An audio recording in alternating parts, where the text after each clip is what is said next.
week 2, and we will be covering our next unit, which is king cotton.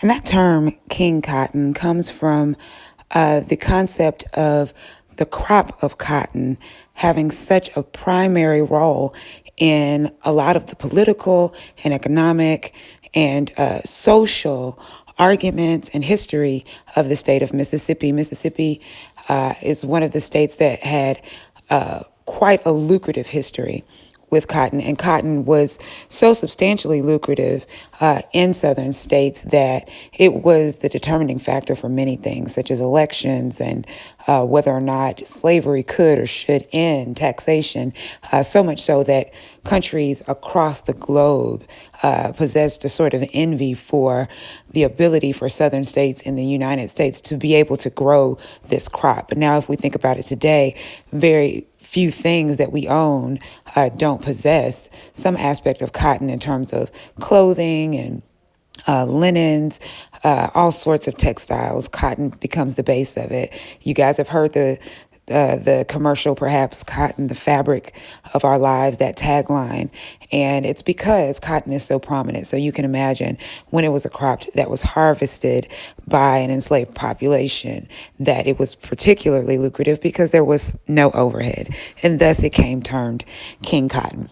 Well, in this unit, we are going to look at more than just cotton or crops like that, but the way that Mississippi profits from its agricultural economy, and also the way that that's exploited, whether that's exploited through media, whether that's exploited through workforce. And we're going to see that in some of the things that you're going to watch and read for this week. I also want you to consider how agriculture shapes a state's identity. When people hear the word Mississippi or they think of the place of Mississippi, they oftentimes think of how well the state does agriculturally and perhaps not well in other regards. And so the pictures you see here on the top of tamales, which have become sort of a staple in the foodscape of Mississippi in terms of agriculture and food products, and also catfish, which is a huge commodity, if you will, that comes from Mississippi. There are catfish farms all over the Delta, and I believe even some south in South Mississippi. And so these are really, really lucrative things that build the economy of the state. Also, the last thing that we're going to do, and I want you to be thinking about how to do, is critiquing who benefits from the economic agricultural industry in Mississippi and who's exploited by it. And we'll see this with sharecropping in the film that you're going to watch for this week, and we'll see it in other ways. So that is what this unit is about. The first thing that you're going to engage is the film Mudbound. Now, this film is available on Netflix, which my expectation is that you will watch it on your own. So tap into your own Netflix account, or someone may let you tap into theirs, but you need to access Netflix on your own and watch it this week in order to be able to respond to the discussion boards and take your quiz and perhaps even write your focus essay. This film was based on a 2008 novel written by Hillary Jordan, who is not a Mississippian, but this novel is based in Mississippi. The plot is a depiction of the lives and relationships of two World War II veterans. And one is black and one is white, and you will see how that relationship unfolds between those two characters and how it's complicated by time and space. This film is set in the Mississippi Delta in a town called Marietta, Mississippi, which is fictional. It's not a real town, but again based on towns in the Mississippi Delta that are that were like this town during this time period. This film was pretty popular and celebrated. So you see some of the nominations that it got for Golden Globes. Mary J. Blige is an actress in this film, and she was nominated for Best Supporting Actress. And she was also nominated for an Academy Award. So pretty high accolades for this film that was not in the theaters, went straight to Netflix. So you can read some of the other things there, especially cinematography. You'll be able to see how strong the screenshots and framing is for this film when you watch it. So pay attention to those things. Stop it and start it where you need to ensure that you understand the plot as well as how it relates to this King Cotton unit. Your next text for this unit is Barn Burning by Mississippi author William Faulkner, who lived until 1962, born in New Albany, and he died in Byhalia. However, he spent most of his life in Oxford, Mississippi, where the University of Mississippi is located, and his home is still there. It's called Roanoke, and you can actually visit it. It's set up as a museum if you're ever in Oxford, Mississippi. I think if we think back to our Mississippi masculinity unit, it's important to note that Faulkner was heavily influenced by his mother, grandmother, and a black nanny. I'm sorry you can't see that on the slide, but a black nanny named Callie, who was instrumental in raising him. And so, although his father did live in the home and he was raised with his father, he was deeply influenced by these matriarchal figures in his family, which may influence the way that you read his writing or what you interpret in some of the ways that he presents women. So that's something to look for. He did attend the University of Mississippi, but did not obtain a degree. He never finished. And many of his stories, including Barn Burning, are set in a fictional county, Yoknapatawpha, which is a Chickasaw word meaning split land or two rivers run slow through floodplain, not different from Tougaloo, which has an association, a Native American association to Two Rivers as well. And so he made up this county, and many of his stories and novels take place there. Just to demonstrate how celebrated William Faulkner was and still is, he won the Nobel Prize for Literature, the National Book Award, the Pulitzer Prize, all of these very high and prestigious honors for literary artists. And many of the writers that I am a fan of were fans of William Faulkner, such as Gabriel Garcia Marquez, for anyone who is currently taking World Lit or took World Lit, that may be an author that you're familiar with, and Toni Morrison, for anyone who took African American literature or has read any of her novels. It celebrates and models some of her work after the style of William Faulkner. So a very celebrated writer, not only here in Mississippi, but around the world. I want you to pay attention to the relationships in this story, especially between the father and son, and also the role that economics plays in the way that the characters live their lives. The next text you will engage is an article from NPR titled The Legacy of the Mississippi Delta Chinese. This article was published in March 2017, and it details the very long history that Chinese immigrants have in the Mississippi Delta. That at the beginning of the 20th century, many Chinese immigrants moved to the Mississippi Delta in order to pick cotton. Okay, so that associates it back to our unit. But when that work was no longer available for one reason or the other, many began to branch out and open their own businesses, and those businesses were predominantly grocery stores. And so you'll see a lot of that in the text, but what you'll also see witness of is how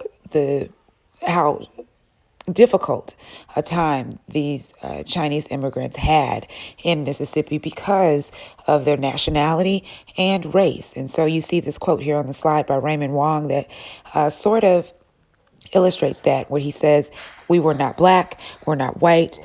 So that gives you some isolation. And so their treatment was negative treatment, just as black citizens in Mississippi Delta during the mid-20th century, but it was a different treatment as well. So you'll see the nuances of that. You also see that as these families were able to sustain themselves and grow their businesses and have children, that they were able to provide better lives for their children. And many of them wanted to do that so that their children would leave the Delta and perhaps even Mississippi at large. And Sammy Child's quote that opportunities are not here points to that desire for them to have their children be successful outside of Mississippi. And so I wonder what you think about that, if you agree that opportunities do not exist in Mississippi. And don't only think about now, but think about some of the stories that we've engaged already: Barn Burning, Mudbound, and how opportunities were perhaps provided and limited to certain characters based on their identity. Your next text is truly fascinating. It's titled Worse Than Slavery, and it's a chapter from a book by David M. Oshinsky, a professor of history at New York University, who won a Pulitzer Prize for History in 1996. So he's among other celebrated authors that we've read for this unit, although he exists in a different realm. So whereas we've read literary artists, now you're reading the work of a history researcher. And so everything that you're going to read within this article is factual, based on the research that Oshinsky performed. And there's some things that I'd like for you to pay attention to in this article that I don't necessarily ask you about in the discussion board. You may use it to write about in your focus essay. You may or may not see it on your quiz, but these are vital, critical moments that Oshinsky is discussing in this chapter that I think are just important to know as you study Mississippi and its history.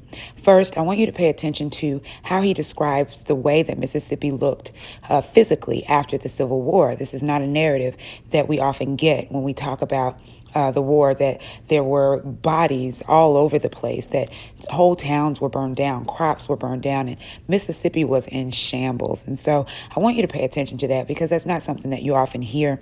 I also want you to note that Black people, or formerly enslaved Black people, were not set free immediately after the Civil War. It wasn't as if the last shot was fired and people were immediately able to leave the plantations on which they worked. And note why that was the case. Pay attention to the adoption of Black codes, what those were, why they were adopted, and perhaps how they connect to the profiling and stop and frisk laws in certain states that we encounter today. I want you to know and be very clear on what Reconstruction with a capital R was, the time period in which that took place, and how it led to the emergence of the Ku Klux Klan. Pay attention to that. The Klan did not exist during slavery. There was no reason for it to. So be very clear on what Reconstruction was and how it connects to the emergence of the Ku Klux Klan. The last 2 points I want you to note in this article, and this is also me guiding you in being able to pull out the critical information in academic articles, something that many of you will use in your academic careers moving forward.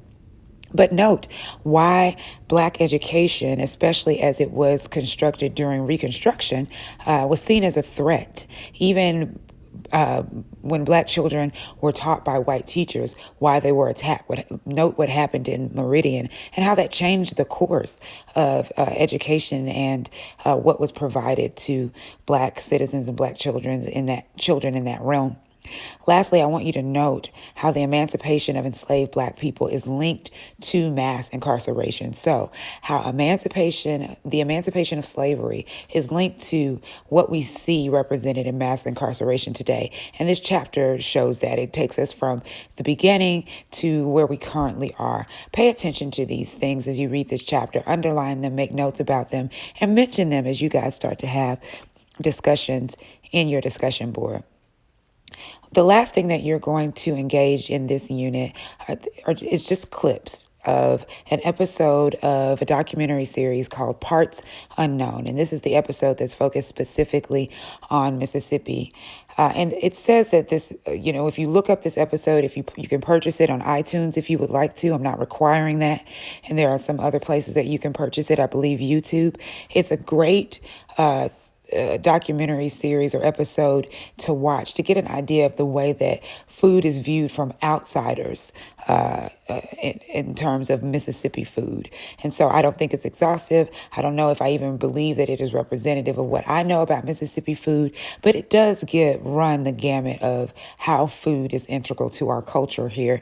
And this episode is actually called the Mississippi Delta episode. However, the host, Anthony Bourdain, visits eateries and establishments in Jackson, as well as Bolivar County, Oxford, which we know many of those places are not considered the Mississippi Delta. But I want you to note the one thing I want you to note in watching the few clips that I've posted onto Moodle from this episode of this series is how food establishments are used to weave a narrative, to tell a story about Mississippi. And if you get the opportunity and you feel so inclined to spend the $2 that this episode costs to watch the full thing, I think it will benefit your understanding of this unit and the way that this text links to other texts